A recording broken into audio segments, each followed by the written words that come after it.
أعوذ بالله من الشيطان الرجيم بسم الله الرحمن الرحيم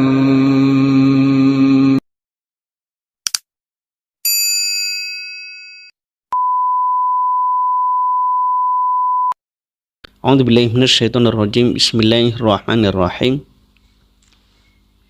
Alhamdulillah Rabbil Alamin Allahumma sholli ala Muhammad. Setan itu banyak sekali macamnya setan itu. Dan tugasnya juga banyak. Dibagi-bagi. Ada zalambur yang ada di pasar-pasar itu. Ada nanti yang khusus menggoda orang-orang soleh. Orang-orang soleh mau dibuat bengkok. Orang-orang yang lurus mau dibelokkan. Ada keluarga yang adem ayem ingin dirusak. Apa nama setannya? Setan Dasim. Dasim ini juga disebut Sahibul Buyut, yaitu pemilik rumah. Kira-kira begitu. Maksudnya bagaimana? Setan inilah yang sering masuk rumah, ikut masuk rumah, terutama rumah-rumah yang ketika penghuninya masuk itu tidak menyebut nama Allah, tidak manggil salam. Makanya usahakan kita setiap masuk rumah panggil, kalau ada orangnya di dalam, Assalamualaikum warahmatullahi wabarakatuh. Atau yang pendek, Assalamualaikum. Yang lebih panjang sedikit, Assalamualaikum warahmatullahi. Nah, kalau nggak ada orangnya, ada juga salamnya.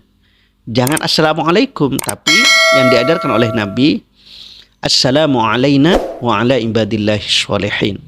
Ini kita kalau masuk rumah yang tidak ada orangnya.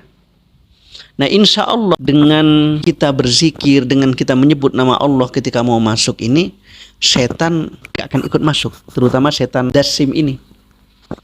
Karena betapa banyak saudara-saudaraku sekalian, kadang hati kita miris ya, hati kita merasa terenyuh. Ada sebuah keluarga yang dibangun sudah puluhan tahun, bahkan sudah punya 3-4 anak, tapi kemudian runtuh di tengah jalan, terjadi perceraian. Na'udzubillah. Kenapa semua itu terjadi? Ya itulah tadi. Di antara penyebabnya adalah godaan setan yang sudah berhasil masuk ke keluarga itu. Dibuat macam-macam. Yang aneh itu ada masalah ringan tapi menjadi penyebab perceraian. Padahal masalah-masalah itu dibuat, sengaja dibikin. Orang dibuat menjadi emosi misalnya oleh, jadi akhirnya marah, terjadi KDRT.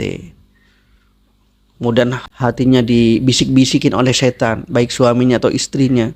Duh, pasanganmu sudah nggak cantik, udah cari lain misalnya, udah cari jajan di luar misalnya.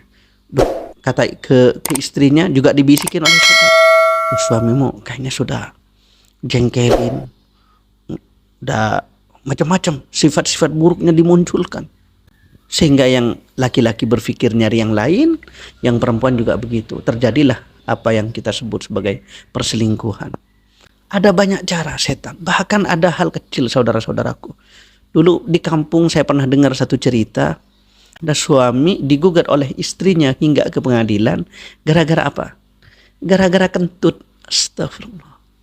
Ini kentut di tempat makan katanya. Lagi berdua. Mereka pasangan baru. Mungkin satu sama lain belum terlalu memahami, tapi itu jadi penyebab sampai ke pengadilan.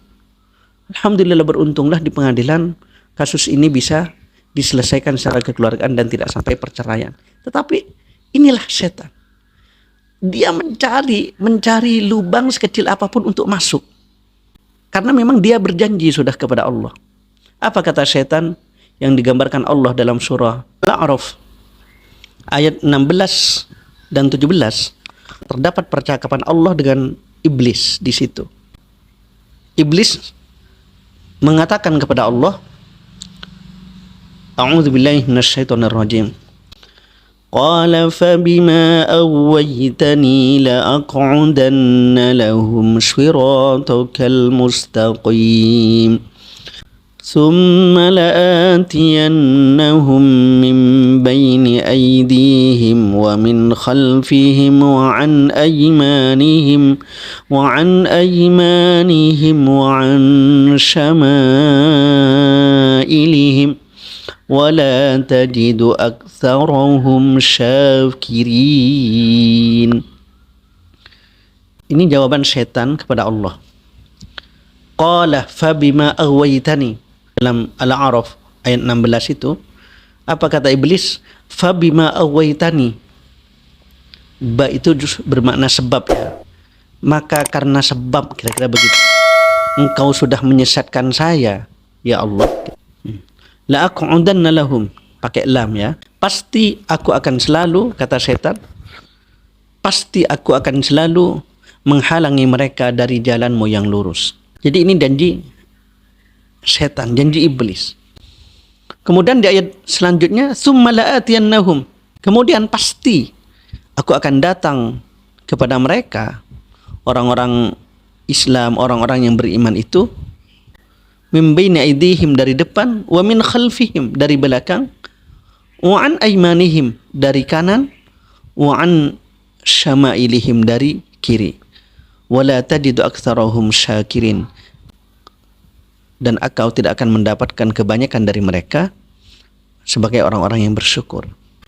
Nah, oleh karenanya ini janji setan, dia akan menggoda kita, selalu mengganggu kita agar kita tidak berada di jalan Allah, agar jalan kita bengkok, tidak sesuai dengan yang ditentukan oleh Allah, agar kita banyak melanggar. Dibuatlah skenario, diajak oleh setan, dibisikin, digoda. Makanya Nabi ngajarin kita, ayo banyak-banyak berdoa. Selain kita baca a'udzubillahi minasyaitonirrajim, Nabi ngajarin doa a'udzubillahi samiil alimi minasyaitonirrajim min hamzihi wa nafthihi wa nafthihi. Kata Nabi, a'udzubillahi samiil alimi minasyaitonirrajim, aku berlindung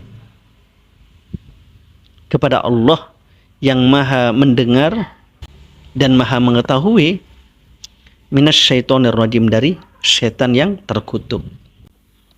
Berlindung dari apa? Min hamzihi, dari godaannya, dari gangguannya, dari gangguan setan.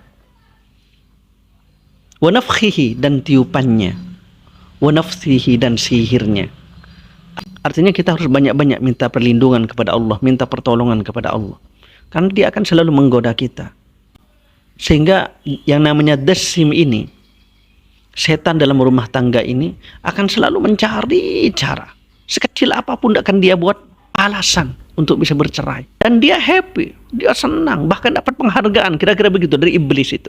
Kalau sampai berhasil memisahkan pasangan. Kenapa pasangan dalam keluarga ingin dirusak?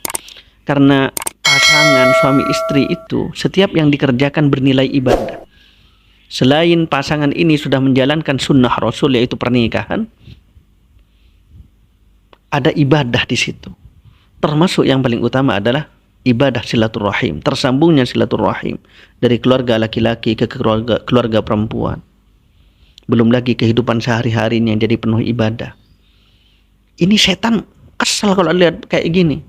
Dia akan membengkokkan. Dia berpikir gimana caranya ini. Nah, makanya dibuatlah berbagai skenario, berbagai cara untuk mengganggu. Kegigihan setan ini harus ditiru. Tapi kalau setan yang buruk, kegigihannya untuk merusak, nah kita harus gigih kepada Allah. Kita kalah kegigihan kita setan ini. Setan ini kalau punya tugas menghancurkan keluarga, berusaha umur setahun nggak bisa 2 tahun, 3 tahun, terus sampai 10 tahun, 20 tahun bahkan pernikahan hancur. Memang perceraian bukan perkara yang dilarang, tetapi dibenci oleh Allah.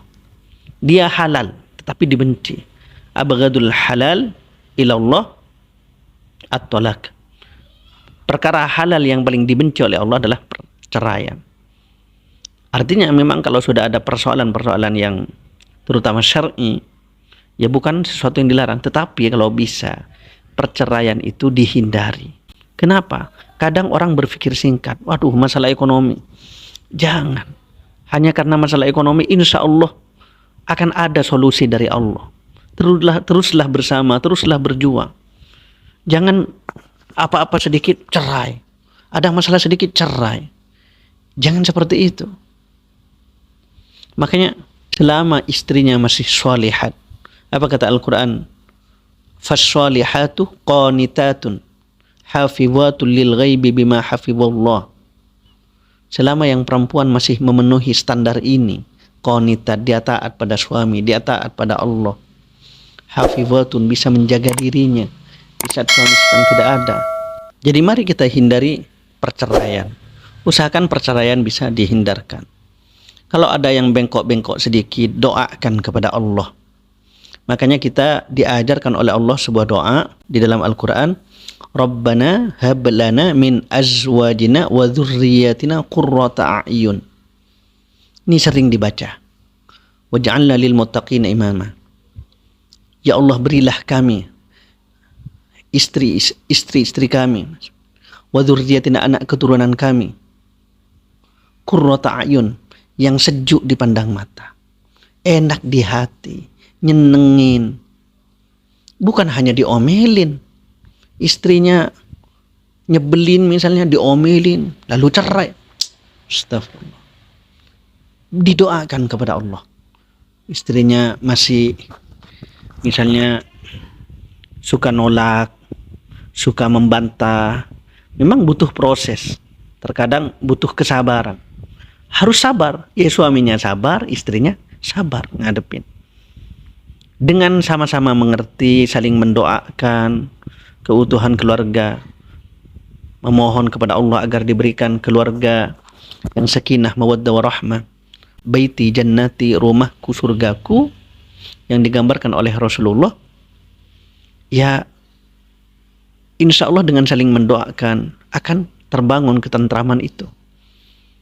Tapi kalau ada masalah sedikit nggak sabar, ada masalah ekonomi cerai, ada masalah sedikit cerai, ada masalah sedikit pulang ke mertua, pulang ke orang tua.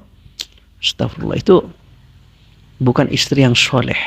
Kalau seperti itu, istri harus kuat, harus bisa mendoakan, harus bisa bersama membangun keluarga. Membangun keluarga bukan hanya tugas suami, tapi juga tugas istri. Tetapi ini yang harus dicatat. Terkadang suami hanya menuntut istri taat, berbuat baik, taat, mematuhi suami. Memang betul hadisnya harus begitu seorang istri. Tetapi ini yang juga sering dilupakan suami. Apa kata Nabi? Khairukum linisaikum. Dalam satu hadis, sebaik-baik kalian, kata Nabi kepada para lelaki ini, adalah yang terbaik untuk istri-istri kalian. Jadi suami terbaik adalah yang paling baik kepada istrinya. Ini juga harus dipegang ini oleh laki-laki, sehingga kita akan selalu berusaha berbuat yang terbaik kepada keluarga kita, kepada istri kita. Nah, insya Allah dengan kita belajar terus memaksimalkan Allah, memahami kapan gangguan setan itu ada, dan bagaimana cara menghindari setan, bagaimana cara kita lepas dari godaan-godaan setan dengan banyak minta perlindungan kepada Allah, insya Allah akan terbangun ketentraman itu. Makanya tadi setiap masuk rumah salam, kalau nggak ada orangnya di dalam juga salam, assalamualaikum wa ala ibadillahi sholihin. Kemudian di dalam rumah juga mulai tiap suatu dengan basmalah, termasuk ketika berhubungan suami istri. Hal-hal kecil mulai dengan basmalah. Mau tidur bismikallahumma, sama dengan basmalah juga itu sejatinya. Jadi rumah tangga sebisa mungkin kita jaga untuk tidak runtuh, untuk tidak rusak di tengah jalan. Kita berharap, kita berdoa kepada Allah agar keluarga kita utuh, menjadi keluarga di dunia sampai akhirat dengan keluarga-keluarga kita, dan dikumpulkan oleh Allah dengan keluarga-keluarga kita hingga di surga kelak. Amin. Amin. Allahumma amin. Barangkali ini ihdinas shiratal mustaqim, wallahu a'lam bishawab. Assalamualaikum warahmatullahi wabarakatuh. Thanks for watching. Dukung terus channel ini dengan menekan tombol subscribe, like, and share. Bagi Anda yang mendukung, kami doakan semoga Anda senantiasa mendapatkan nikmat dari Allah Subhanahu wa Ta'ala di dunia dan akhirat. Amin, amin, amin, ya Rabbal Alamin.